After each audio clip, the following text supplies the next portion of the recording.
মৰমৰ ছাত্ৰ-ছাত্ৰীসকল, আজি মই তোমালোকক বৈদ্যুতিক আধানৰ মূল ধৰ্মসমূহ basic properties of electric charge এই টপিকটো মই তোমালোকক বুজাই দিম। ঠিক আছে। এতিয়া প্ৰথম ধৰ্মটো হ'ব আধানৰ কোৱান্টিকৰণ, কোৱান্টাইজেশ্যন অফ চাৰ্জ। এইটো কি বস্তু হয় মই তোমালোকক বুজাই দি আছো। তো এতিয়া তোমালোকে চোৱা, তোমালোকে যদি দোকান এখনত যোৱা, যাই কেনে তোমালোকে কি কৰা, কলম তোমালোকে যেতিয়া সুধিবা দোকানত যে দাদা মোক এটা কলম দিয়ক বা দুটা কলম দিয়ক, তিনিটা কলম দিয়ক, এনেকে তোমালোকে গোট কলম বিচাৰিবা। ঠিক আছে। তোমালোকেতো এনেকে কেতিয়াও নকোৱা যে 1.5টা কলম দিয়ক বা 2.5টা কলম দিয়ক। তাৰমানে আমি কি গম পালো যে আমাক কলম সদায় গোটা ৰূপত আমাক লাগে। ঠিক আছে। এইটো কথাই ইয়াতো তোমালোকৰ হ'ব। ঠিক আছে। এতিয়া কি হয় মই প্ৰথমতে মাতি দিছো, তাৰপিছত বুজাই আছো।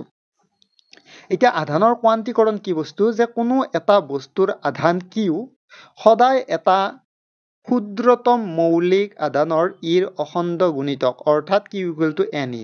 এইটো কি বুজাইছে মই তোমালোকক বুজাই দি আছো। চোৱা, ধৰি লৈছো এ আৰু বি এই দুটা বস্তু আছে। এই দুটা বস্তুৰ মাজত তোমালোকে কি কৰিছা, ঘৰ্ষণ কৰিছা। ঠিক আছে। তো কৰিলে ধৰি লৈছো এৰ পৰা ধৰিছো আৰু এৰ পৰা বি লৈ তোমালোকৰ আধান কি হৈ গ'ল, ট্ৰেন্সফাৰ হ'ল। মানে আধান তোমালোকৰ গতি কৰিলে এৰ পৰা বি লৈ। ঠিক আছে। এতিয়া আমাৰ প্ৰশ্নটো হ'ব এৰ পৰা বি লৈ আধান কেনেকৈ যাব পাৰে, কেনেকুৱা যাব, তাৰমানে কেনেকৈ যাব সেইটো মই তোমালোকক বুজাই দিছো। চোৱা, আধান হয়তো 1e হিচাপত যাব পাৰিব, নহয় বা 2e হিচাপত যাব পাৰিব, নহয় বা 3e হিচাপত যাব পাৰিব। মানে এটা গোটা সংখ্যা, মানে 1e 2e 3e এনেকুৱা চিষ্টেমত যাব পাৰিব। ইৰ এটা স্পেচিয়েল মান থাকে, কিন্তু মই আগৰ ভিডিঅ'টোতে পঢ়াইছিলোঁ ইৰ মান কিমান হয়, 1.6 ইনটু 10⁻⁻19 কুলম হয় ইৰ মানটো। ঠিক আছে। এইটো মানটো পিছত বহুৱাই দিবা তোমালোকে, এতিয়া জাষ্ট মই 1e 2e বুলিয়ে কৈছোঁ। এতিয়া আমি কি গম পালোঁ যে এৰ পৰা বি লৈ আধান যাব লাগিলে হয় 1e হিচাপত যাব, নহয় 2e হিচাপত যাব, নহয় 3e হিচাপত যাব, যে 1.5e হিচাপত 1.5e হিচাপত তোমালোকৰ এৰ পৰা বি লৈ আধান যাব নোৱাৰে। তাৰমানে আমি কি গম পালোঁ, যেতিয়া দুটা বস্তুৰ ঘৰ্ষণ হয় তেতিয়া এটা এৰ পৰা বি লৈ আধান তোমালোকৰ এটা গোটা নাম্বাৰত আধান যাব পাৰিব। ঠিক আছে। আৰু যদি n times n numbers of যদি আধান যায় তেতিয়াহ'লে এন ই বুলি ক'ম। তো এতিয়া আধানৰ মান কি, সূত্ৰ কি পালোঁ, Q equal to N E. ঠিক আছে। তো এই কথাটোকে তোমালোকক বুজাবলৈ চেষ্টা কৰিছোঁ। মই ইংৰাজী অসমীয়া দুইটাতে লিখি দিছোঁ, তো তোমালোকে এইটো চাবা। তাৰপিছত নেক্সটটো তোমালোকে চোৱা, আধানৰ যোগাত্মক বিধি, এডিটিভিটি অফ চাৰ্জেছ। মানে আধান আমি কেনেকৈ যোগ কৰিব পাৰোঁ। ধৰি লৈছোঁ এটা ছিষ্টেমত দুটা আধান আছে, Q1 আৰু Q2, দুটা আধান আছে।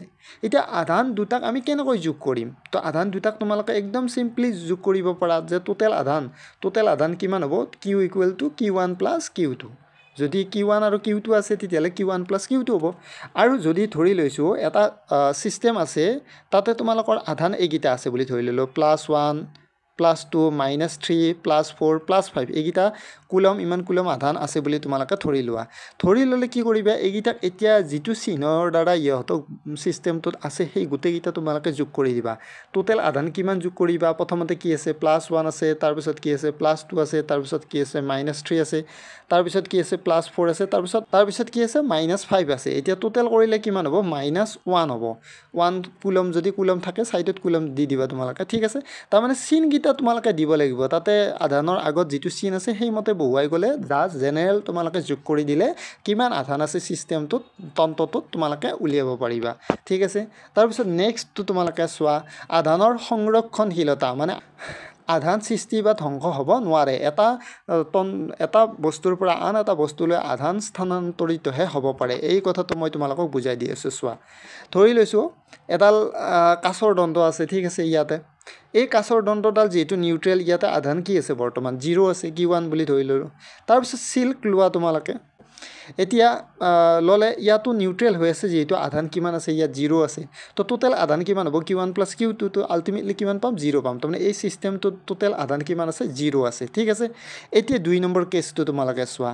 এইবাৰ কি কৰিলোঁ, এই কাঁচৰ দণ্ডডাল আৰু এই চিল্কটো আমি কি কৰিলোঁ, চিল্কৰ কাপোৰেৰে কাঁচৰ দণ্ডডাল ঘূৰি দিলোঁ। দিলে এই কাঁচৰ দণ্ডৰ পৰা চিল্কলৈ কিছুমান ইলেক্ট্ৰন তোমালোকৰ গতি কৰিব।